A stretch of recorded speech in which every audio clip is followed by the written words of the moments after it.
friends, Mynn here, excited to share with you how to make this beautiful card for this month's Craft Room Helpers blog hop.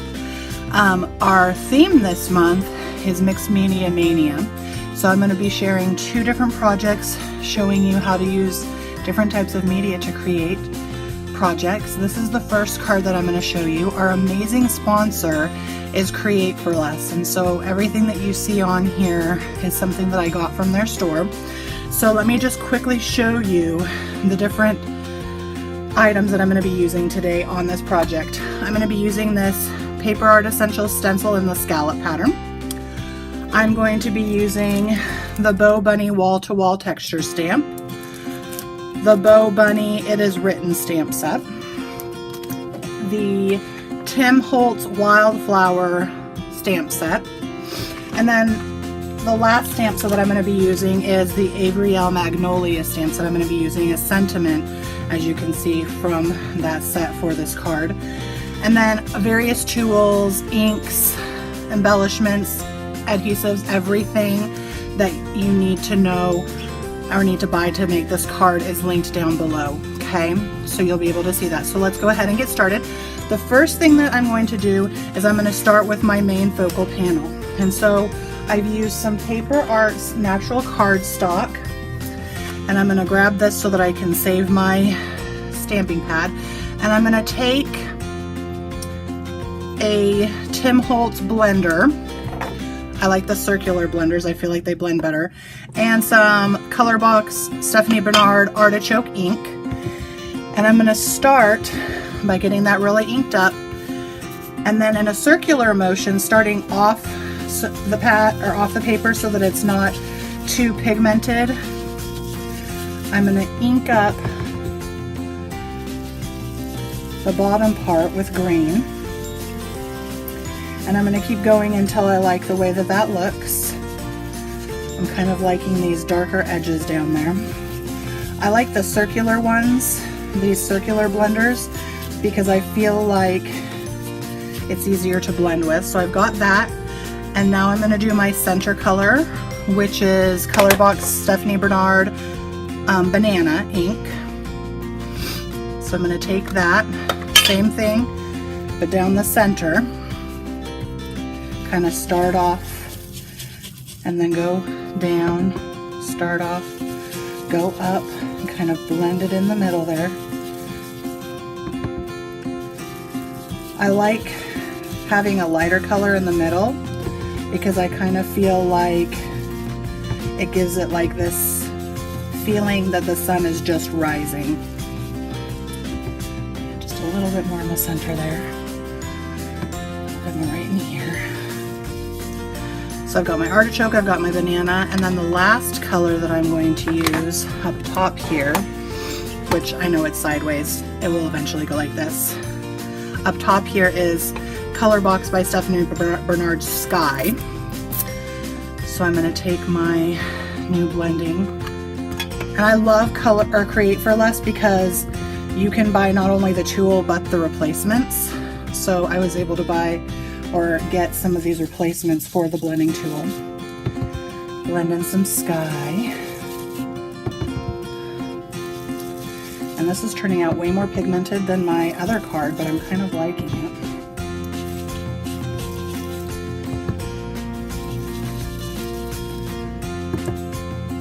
And now that we've got this whole panel kind of blended together with the three colors, what I'm going to do is I'm going to add texture using the different stencils and stamps that I showed you earlier. So we're going to start up here, and I'm going to use the Paper Arts scallop because I kind of feel like it looks like clouds. And so I'm going to lay that kind of right over the top there. And I'm going to take a little bit darker blue. This is Colorbox Stephanie Bernard Blueberry. And you can, if you need to, tape these stencils down. But what I found when I'm using them is I'm okay as long as I make sure that I'm just kind of holding it on. And I'm going to dab to get the ink into the stencil where I want it.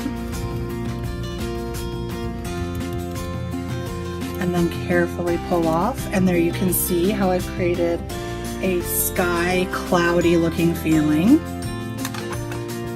And then next, in the middle, I am going to take a stamp.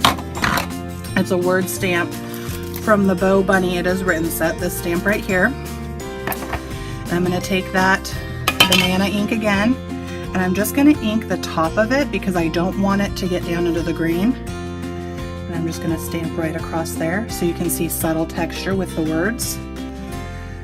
Stamp right across there.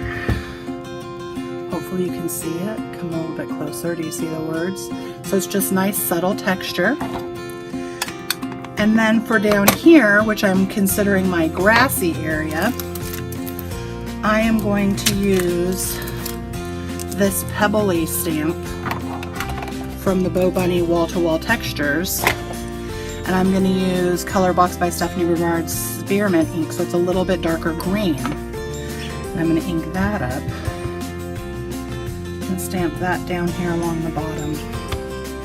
I feel like it's kind of like, I know it's a wall texture, but I feel like it also kind of looks mossy, kind of like a meadow can get. So there's the main panel with all of the different colors inked and stamped, okay? Next, what I've done is I've taken different stamps from the Tim Holtz Wildflowers stamp set, and I've created, like, in a way it's like a background stamp.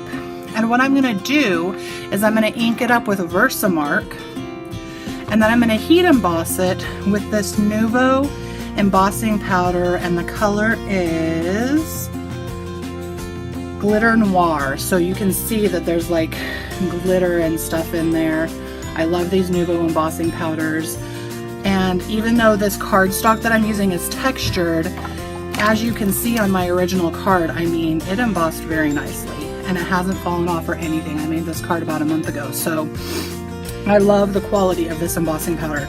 So I'm gonna take this, I'm gonna turn it upside down, take my Versamark, ink this up really good so that I can get everywhere that I need and make sure that it's gonna have enough stick for that embossing powder. And sometimes turning things upside down to ink them just helps a little bit if you haven't done that before. And then I'm gonna position this kind of where I want it. And then firm pressure, you can either do just your hand. I like to do my fist sometimes. Let me recenter this for you. Firm pressure, get that on there. And then I'm going to grab that up and put the embossing powder across there.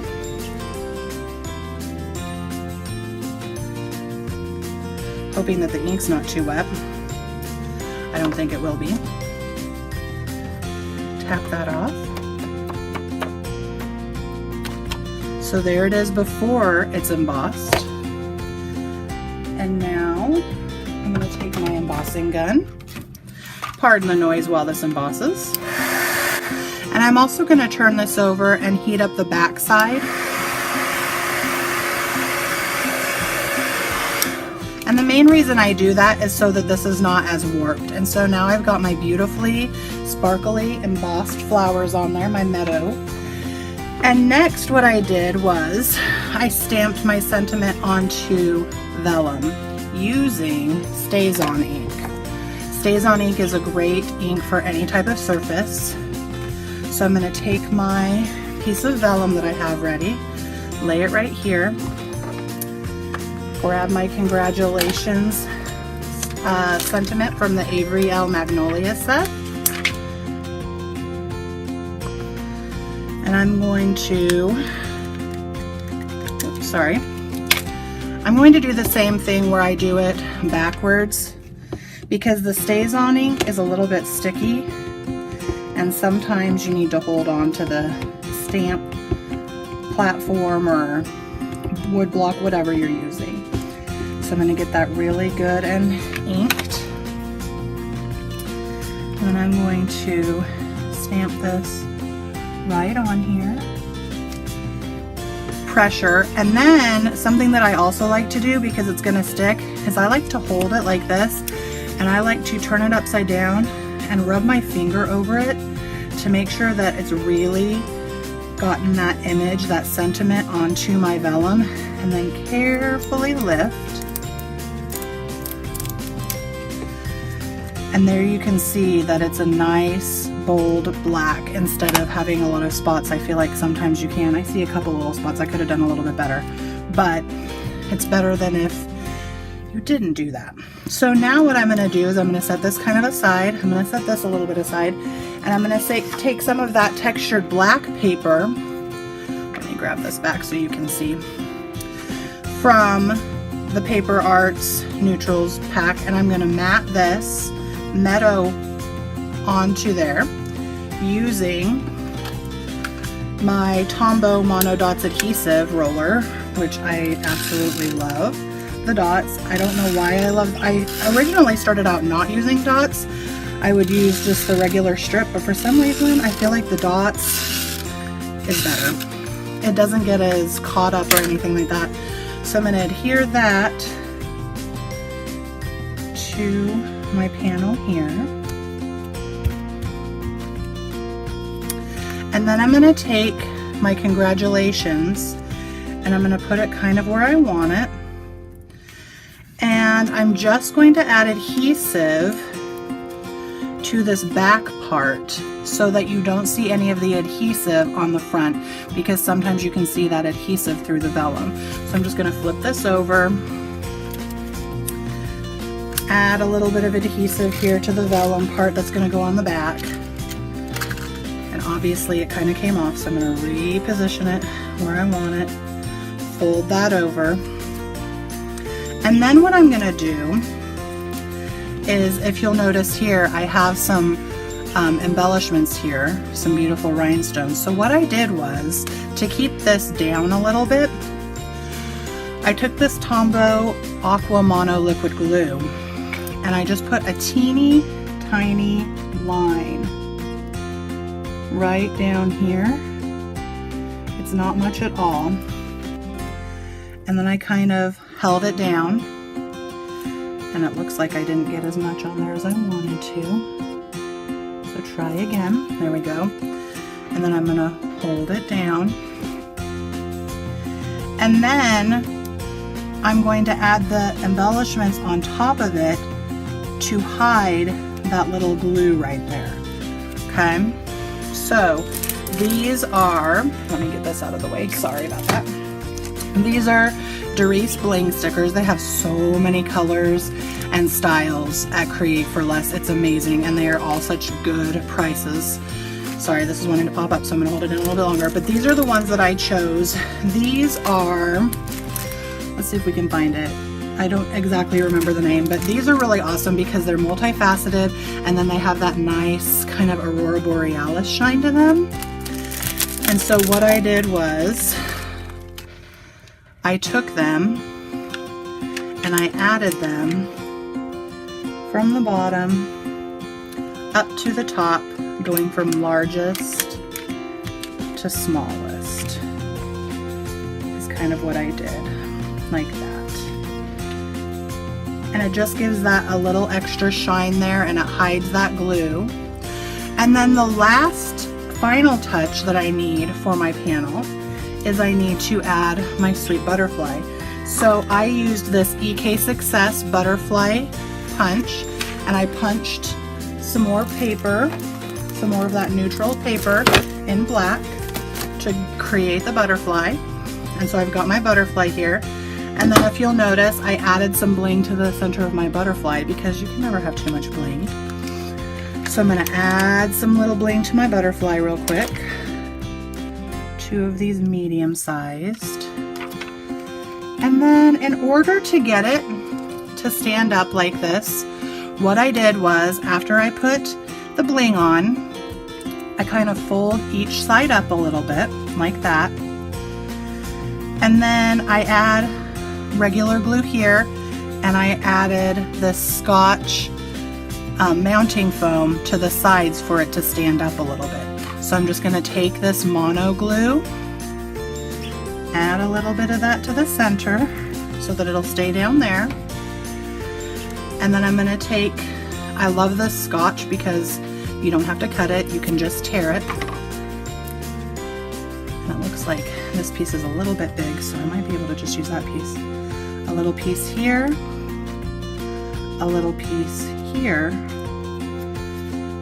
add it, and there you have your butterfly sticking up. After you get your panel done, you can add it to the card, and I'm just now realizing, I'm so sorry I did not frame this very well, but you get the general idea.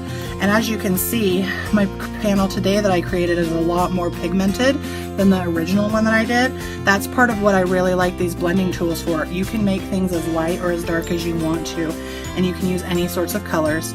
So here again is my finished project for Mixed Media Mania for the Crafters Castle, Crafter and Helpers, sorry, challenge this month. We are doing Mixed Media Mania. Our sponsor is Create for Less. Please come join us so that you have a chance to win a gift card to this amazing online store. Check it out today because I'm sure you will find some amazing deals. And until next time, hugs and happy stamping, friends.